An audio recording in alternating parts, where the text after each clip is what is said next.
estou dando algumas indicações para vocês poderem um dia trabalhar em planejamento.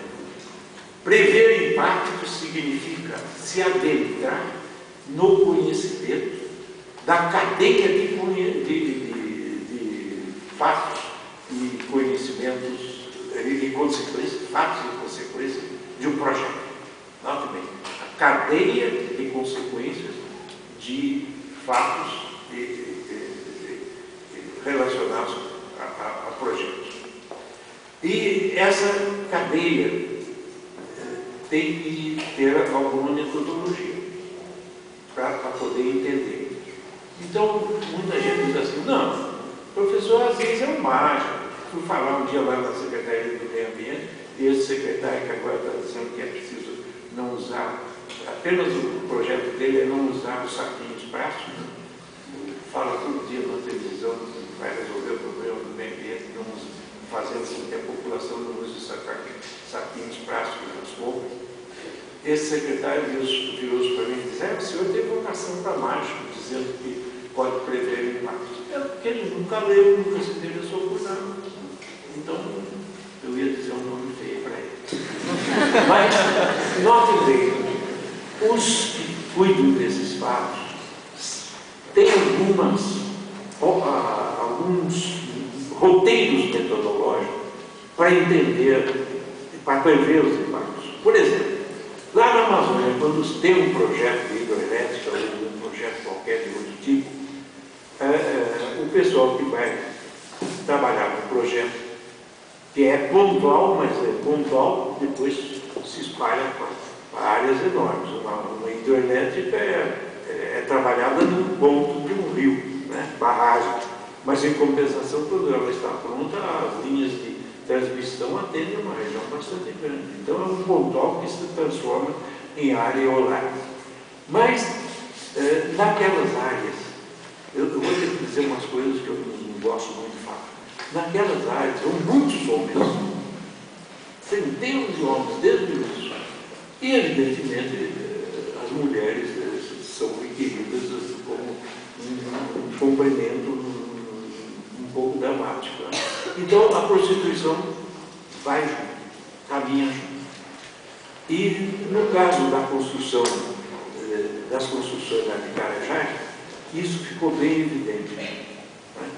Pensou-se, fui eu que sugeri em termos de planejamento, não faço nenhuma cidade lá no alto da serra onde vocês vão explorar minério. Só o lugar para os trabalhadores, os engenheiros, os jovens. E faço aqui embaixo, onde tem um rio, o Rio Parapeba, uma cidade especial que receba pessoas para fazer triagem, para empregar as pessoas lá nos altos da serra, e tem um hospital, e tem uma escola, já que em 300 quilômetros em torno de Carajás não tinha escola. Né? Então, tentem fazer isso, esquecer a ideia de um urbanismo no setor que vai ter núcleos de exploração de ferro. E aqui embaixo, então, teria a escola, o hospital e o centro de triagem no início. E depois dividia-se nas ruas a possibilidade de ter uma classe mais desenvolvida, que não era muito fácil no princípio, mas que mais tarde, como agora já aconteceu, seria melhorado. Pois bem, aí surgiu uma terceira cidade, a cidade de Monte Verde. Então ficou Monte Verde, Paraupebas e Altos da Serra. E o povo de Monte Verde dizia o seguinte: nós somos a cidade do povo. Aquela ali é a cidade fantasma porque nós não fizeram muita coisa, só tem uma escola e um hospital. O que mostra também que eles não entenderam bem que a escola era para os filhos deles e o hospital era para toda a região. Aí, lá em cima, sabe o que eles diziam? Então, aqui é a cidade do povo, ali é a cidade fantasma, que não existe ainda, e lá em cima é a ilha da fantasia, por causa de que eles não conheciam lá. Sabe o que eu fiz? Um dia cheguei lá depois de uma crise tremenda, porque no período de muitas chuvas foi preciso o governo mandar parar a exploração de ouro na Serra Pelada. E então os garimpeiros, empurrados por uma pessoa extremamente autocrática e não quero dizer mais os nomes, né? Um dos piores brasileiros que já vi na minha vida, ele empurrou os garimpeiros todos para incendiar a Serra dos Carajás, para acabar com tudo aquilo que eles nem conheciam bem. E aí, então, 70 caminhões de garimpeiros foram até Monte Verde, e de Monte Verde a cidade cresceu bastante, porque o pessoal militar resolveu rearranjar a estrutura de ruas, e aí, então, se desenvolveu 4, 5 filiais de bancos, 10 farmácias, porque problema muito sério de doenças tropicais e transmissíveis lá, e depois algumas boates e algumas pessoas que não queriam morar nas áreas onde eles faziam atividades nas várzeas do rio Paraupebas e faziam produção de arroz. Um dia eu fui visitar uma casa que só tinha um compartimento. E eu falando com o dono da casa, ele disse: "Se eu quero olhar nessa casa", eu olhei a casa, tinha uma cama muito bem, cama de casal muito bem arrumada, bordada, e depois tinha 50 sacas de arroz ainda com casca para ser vendido, ao lado da cama. Né? Então, são coisas rústicas que marcam a vida da gente visualmente e também interpretativamente. Pois bem, então, o rearrumamento, eles pegaram as pobres das prostitutas e jogaram para uma ponta de rua lá, e a cidade continuou com outras funções. E então, quando eu soube dessa invasão dos garimpeiros, eu disse lá para o idiotinha que estava tomando conta da mesa, nós éramos uma comissão de cientistas para elaborar um plano para defender o meio ambiente, as florestas das bordas da serra, defender as aguadas, defender tudo que fosse possível, sabendo que ia se formar buracões nos lugares onde tinha minério de ferro. Então, ele pegou, a reunião era nossa, ele chegou e ficou aqui onde nós estamos e ficou querendo que nós seguíssemos o pensamento dele. Ele não tinha nada, não entendia de nada, era só o chefete lá da Serra dos Carajás. Foram esses erros na nomeação de pessoas incompetentes que acabaram por levar a Vale do Rio Doce a privatização, infelizmente. Uma coisa que nós estamos hoje tentando rever com muita dificuldade e assinando votos no plebiscito popular que está acontecendo. Mas notem bem, sabe qual é a solução que eu dei para ele? Eu digo: espera um pouquinho. Nós somos a comissão, o senhor é o chefe aqui da vila de engenheiros e geólogos. Então, queria lhe dizer o seguinte: nós vamos descer até Paraupebas e até Monte Verde e vamos saber um pouco mais da sociedade, da comunidade que está assentada lá e que agora, devido às obras da Serra, já são 8.000 pessoas, 8 a 11.000 pessoas. E então, eu vou, depois de nos entendermos lá com várias pessoas, nós vamos voltar e fazer as sugestões. E cabe ao senhor apenas transmitir as sugestões para a direção da Vale no Rio de Janeiro. Ficou furioso comigo, mas eu e o Kerr descemos, fomos até Monte Verde. Fui falar com o pastor, perguntei a ele o que estava acontecendo desse confronto entre a cidade, o povo e a região de Carajás. Ele virou para mim e disse: olha, professor, fizeram um aeroporto enorme lá. Nós também somos gente. Alguns de nós temos alguns meios suficientes para embarcar para Recife, para mandar Manaus para Belém. E é difícil, porque tem uma barragem na beira do rio Paraupebas que não permite a nossa travessia para subir a serra para ir ao aeroporto. Eu tomei nota. É um absurdo. Aquela cidade do povo não tem culpa de que tenha que ficar isolada do mundo. A ideia inicial é que as cidades ficassem embaixo e não no alto da serra, 400 metros de altura a mais. Pois bem, tomei nota. O que mais que acontece aqui? Aqui tem problemas. As mocinhas ficam grávidas aos 14 anos, 13 anos. Não era preciso nem me dizer isso, porque a mocinha que trabalhava na cozinha dele já estava certamente bem adiantada em termos de gestação. O que mais? A vinda dos garimpeiros aqui para queimar a serra, lá de cima, foi uma vinda também dramática para nós. Eles chegaram aqui com 70 caminhões e dominaram a cidade, porque foram para as boates, foram para as zonas de prostituição, beberam muito, etc, etc. Aliás, foi isso, disse ele, que fez com que eles não tivessem podido subir a serra.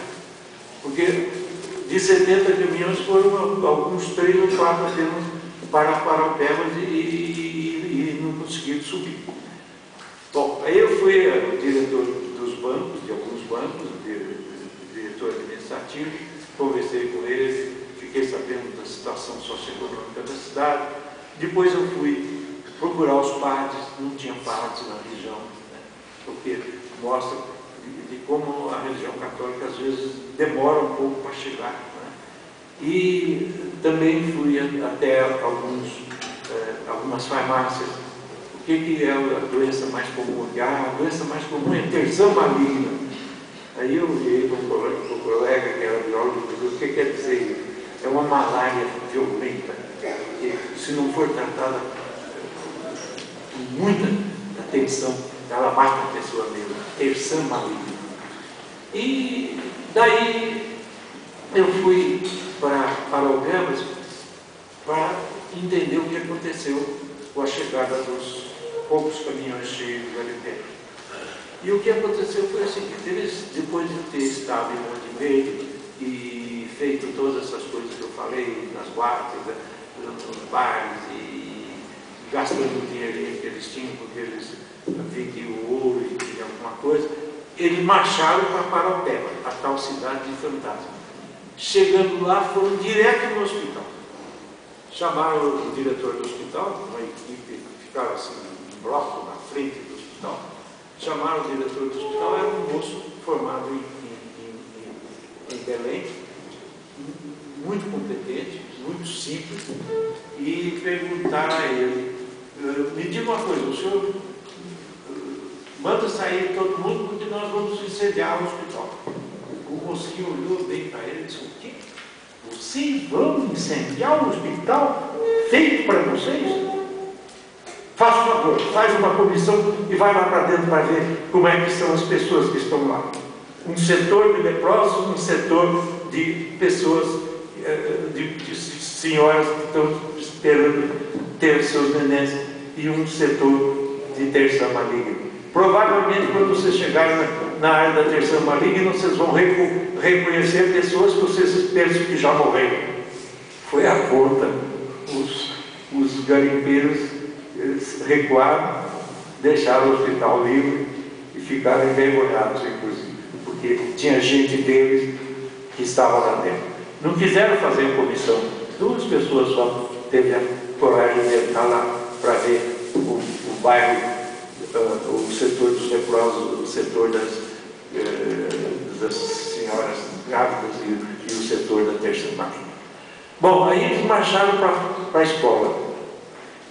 Essas 2 sugestões dependeu da minha ideia de planejamento. O hospital, em primeiro lugar, e a escola logo. Chegando lá, chamaram a diretora da escola: a senhora libere os alunos porque nós vamos incendiar a escola. Uma mocinha de Marabá, moreninha, simples, virou-se para eles, olhou bem: vocês vão incendiar a escola dos seus filhos, sabendo que nos arredores aqui de Carajás, em 300 quilômetros de raio, não tem uma escola. Vocês não vão incendiar, porque vocês têm que ter noção de que seus filhos precisam ter mais conhecimento do que vocês conseguiram ao longo da sua vida. Vocês são garimpeiros, vivem transportando blocos de pedra lá do fundo da cratera artificial de Carajás, e vocês não vão querer que seus filhos façam isso. Perdoar a escola. Só que antes de perdoar a escola e abrir o hospital, o que eles fizeram? Eles incendiaram uma coisa bizarra. Havia a escola, o hospital, o centro de triagem, que eles dominaram também, e havia uma cadeia no meio daquela cidade apenas arruada, com meios fios iniciais, mas sem casas. A cadeia, dentro daquela área desprovida da floresta, diretamente sob o sol da manhã à noite, né, e as pancadas de chuva dos fins de tarde, era uma cadeia que era um verdadeiro purgatório, né, um inferno. Então, eles incendiaram a cadeia e liberaram os presos, né, desativaram as guardas, liberaram os presos e incendiaram a cadeia. Cá entre nós, né? Foi uma distorção do planejamento, né? O coronel de Marabá achou que estava lá aquele espaço livre, ainda não tinha muita casa, vamos pegar um pedaço e fazer uma cadeia. Resultado, né? Era um negócio extremamente desagradável. E então, depois dessas ousadias, eles foram até a beira do rio Paraupebas, é assimétrico, aqui está a escava, aqui está o rio, aqui estão os terracinhos ondulados, e resolveram prender os guardas, atravessar o rio e começaram a subir para a serra. Mas vejamos o que aconteceu lá em cima. Lá em cima houve um pavor por parte dos engenheiros, famílias deles, dos geólogos, as famílias deles e outras pessoas, trabalhadores especializados lá na exploração do minério. Então, o que aconteceu foi que lá eles fugiram, homens e mulheres fugiram para as matas, e enquanto isso a direção mandou buscar em Brasília um pelotão de pessoas para evitar que se queimasse tudo lá em cima. E chegaram no aeroporto dos Altos da Serra 400 pessoas num avião grande. Mas não precisou eles intervirem, porque enquanto isso, usando as máquinas da exploração de minério, foram fazendo aterros na subida da serra, e eles, cansados, alguns embebedados, etc., não conseguiram subir muito e desistiram de queimar as instalações da Serra de Carajás. Estou contando isso para vocês saberem que, às vezes, a gente faz um plano, mas se houver interferência errada de alguém, né? Adeus. Uma vez eu fui chamado lá em Franca para observar aquelas explorações de areia, aliás, desculpe, algumas bossorocas que se faziam nas margens de colinas altas, arenosas, e uma das bossorocas era gigantesca, as outras médias e algumas pequenas, e eu sugeri que as grandes fossem transformadas num parque, porque é exótica, é enorme, uma bossoroca maior do que a extensão desse prédio inteiro. E depois tem as pequenas. Eu digo as pequenas, se vocês quiserem usar para colocar um pouco de terra e lixo, e terra até fechar, e fazer um pouco de plantações de árvores de crescimento rápido no entorno, é uma possibilidade. E outras mais próximas à cidade transformem em pátios de estacionamento e outras coisas mais. Enfim, fiz esse planejamento. Sabe o que o prefeito deixou? Deixou toda a população pobre envolver todos os lugares onde tinha lixo. Então, o planejamento é difícil, porque você não é dono do que vai acontecer no plano. Tudo depende de alguém que possa fazer uma bizarria qualquer que quebre o plano, certo? Bom, então, prever impactos é essencial na história do conhecimento dos geógrafos, porque são os geógrafos que têm a capacidade de pensar em casos que já aconteceram e que podem acontecer de novo com algumas variações menores. É o caso das hidrelétricas na Amazônia, etc. Bom, outra coisa da previsão de impactos é a metodologia que surgiu nos Estados Unidos pela cabeça de alguns planejadores. Eles fazem uma espécie de matriz, colocando na matriz uma série de setores que eles chamam de fatores impactantes e colocando na linha vertical os fatos a serem impactados. Então, fatores impactantes, problema da demolição para fazer uma grande fábrica, o problema da iluminação de uma parte do rio para a hidrelétrica, etc, etc. São os fatores que causam impacto. E depois vem os setores impactados. Então eles põem nos setores impactados. Desculpe, nos sistemas impactados. O sistema vegetal, vegetação, o sistema hidrológico, o sistema solo, o sistema climático regional e climático e microclimático, depois o setor de água subterrânea. E vão dando nota. Tal fator impactante em relação à vegetação, nota 5, que vai destruir a vegetação. Esse, o outro fator em relação à vegetação, menos impactante, nota 10. E assim por diante. E os americanos, muito idiotamente, tiraram a média. Se desse certo, está aprovado o projeto. Vejam bem o que acontece no mundo das ciências e da tecnologia. Né? Uma coisa importantíssima para orientar as pessoas, porque ficariam sabendo qual o fator impactante mais sério, mais grave. Isso que está em jogo. E não tirar uma média, que deu 5 ali, deu 6, lá deu 10, a escolar deu 5 e passa. Né? Não posso falar nada, porque quando eu entrei aqui na sua universidade, eu só tinha o 5º ano do ginásio em Caçapava. Comecei em Taubaté e passei para Caçapava. E então eu vim para cá com muita dificuldade de conhecimentos, porque eu não sabia nada de ciências sociais, de cartografia, etc. Não sabia que tinha no exame vestibular, tinha desenho, etc. Então, fiquei numa pensão na Alameda e depois vim fazendo o centro acadêmico daquela época, com pessoas muito interessantes, né? Pessoas que depois tiveram um roteiro muito importante culturalmente, é que eu vivi alguns conhecimentos. Fiquei melhorado, mas não muito. Bom, aí então, na hora do exame, tinha geografia humana, geografia física, tinha geografia agrária, depois história antiga, medieval, etc. Era um mundo de coisas. Ninguém podia fazer aquele exame com muita vantagem. Então, eu tirei 5, 6, 6,5, 5, 7 e tirei 10 em desenho. Dividiram tudo e eu passei em segundo lugar.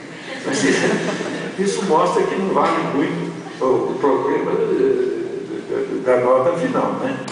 Então, eu queria dizer a vocês que essa matriz está usada no livro da EDUSP, Previsão de Impactos, da Argarita.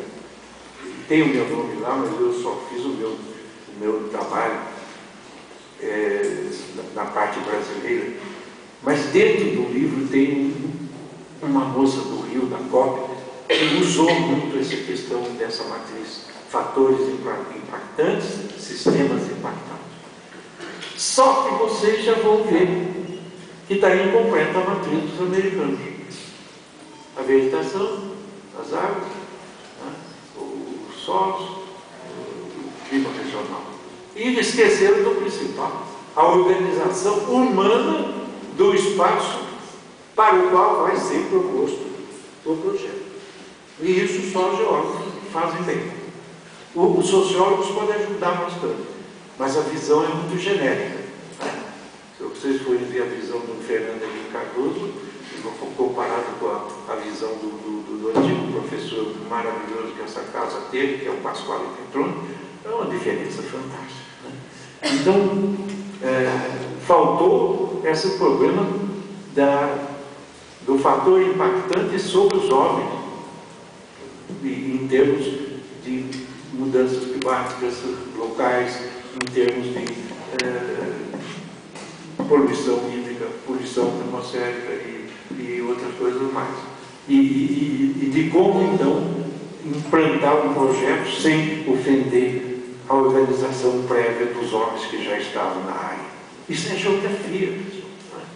E é por isso que eu defendo a ideia de que esses governantes idiotas desse momento têm que se dobrar e colocar geógrafos junto com arquitetos, urbanistas e outros.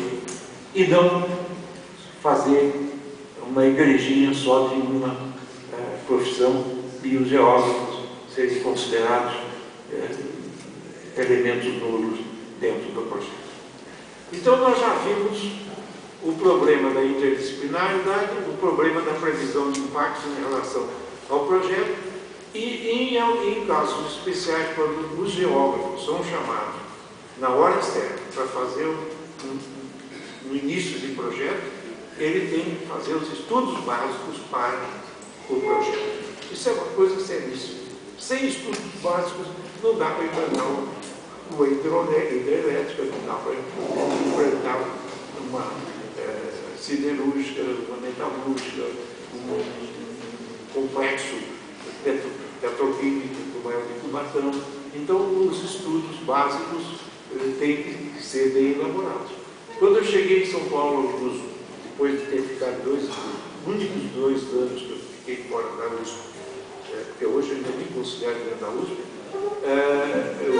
eu senti que vieram algumas pessoas que estavam querendo implantar siderurgias lá em Cubatão e que não pensaram no problema da saída dos gases particulados em relação à Serra do Mar. E deu o que deu, né? Houve oferecimento da vegetação, escorregamentos de terra e problemas muito sérios, inclusive para eles próprios, porque os escorregamentos ameaçaram de cair dentro das suas fábricas. Então, pessoal, a questão dos estudos básicos envolvendo uma geografia bem feita, começa pela geografia física e ecológica, né? 2 campos principais, fazendo geomorfologia, depois passando a geoecologia e depois passando ao estudo da organização humana do espaço herdado da natureza. É muito importante a gente sempre lembrar, quando a gente diz organização humana do espaço herdado da natureza, é que a natureza teve a sua organização própria. E aquilo que nós chamamos de organização humana é desorganização da natureza. E por isso mesmo é preciso ter equipes que imaginem um quadro, um cenário em que a perturbação não seja tão grande. Só que com essas ideias, a Amazônia não pode permanecer intocada. Não dá certo, nunca dá certo. O problema é saber o que fazer em cada sub-área, né? E aqui eu vou fazer uma confissão para vocês. Quando o Lula assumiu a presidência, eu tinha a certeza de que ele ia ser um presidente que controlasse muitos setores na sua mão, colocando pessoas competentes nas diversas áreas. Eu fiz uma carta para ele, mandei, logo nos primeiros dias, e a carta sumiu. Claro que tinha muita gente no entorno dele, cada qual querendo ter o seu posto e tal, e a carta não chegou até ele, provavelmente. Aí, 2 anos depois, eu digo, meu Deus, aquela carta eu pensei muito para fazer. Então, eu vou publicar na Científica América Brasil. E peguei a carta, dividi em 2 artigos e saiu na revista Científica América Brasil sob o nome de Amazônia Brasileira 1, Amazônia Brasileira 2. O que é que eu propunha nessa carta? Isso que é um pré-planejamento, né, ao qual eu me dediquei sempre, independentemente da minha pesquisa científica, eu sempre pensei no planejamento para o meu país. Né?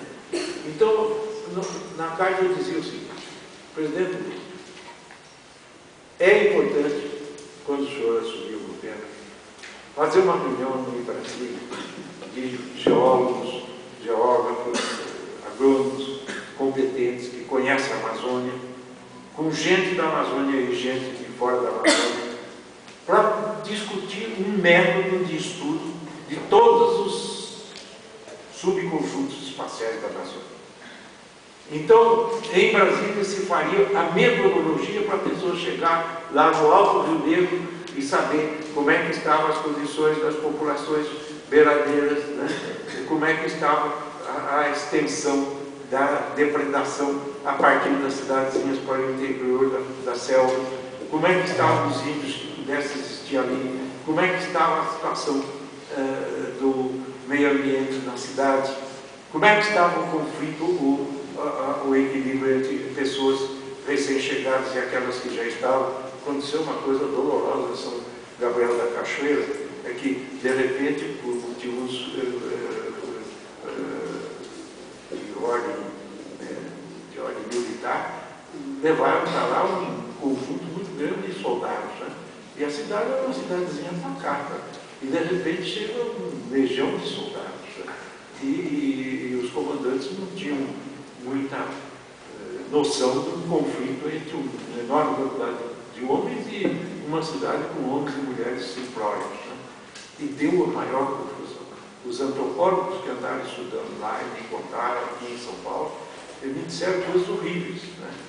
Agora, tudo isso tem que ser pensado na hora do planejamento. Né? Não pode continuar fazendo o que foi feito nas hidrelétricas. Lá em Tucuruí, por exemplo, a cidadezinha que se criou ao lado de Tucuruí tem pelo menos fatos que depois se repetiram lá em Monte Verde. Né? Então, é possível prever impactos. O secretário do Municipal do Meio Ambiente, que me perdoe, mas me chamar de mágico, né?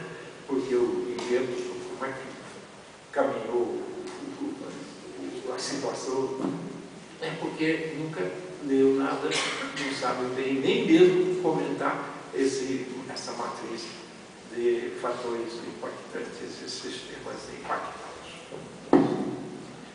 7h15. Pessoal, eu volto depois da manhã, e depois da manhã quero que vocês fiquem aqui 2h30, porque eu pretendo tratar da importância da geomorfologia junto com a geoecologia no conhecimento dos territórios e depois as tradições de ocupação dos espaços que vem desde o começo da descoberta do Brasil. Tá certo? Então, por hoje, eu ligar a vocês e peço desculpas por não poder ficar mais tempo. Eu tenho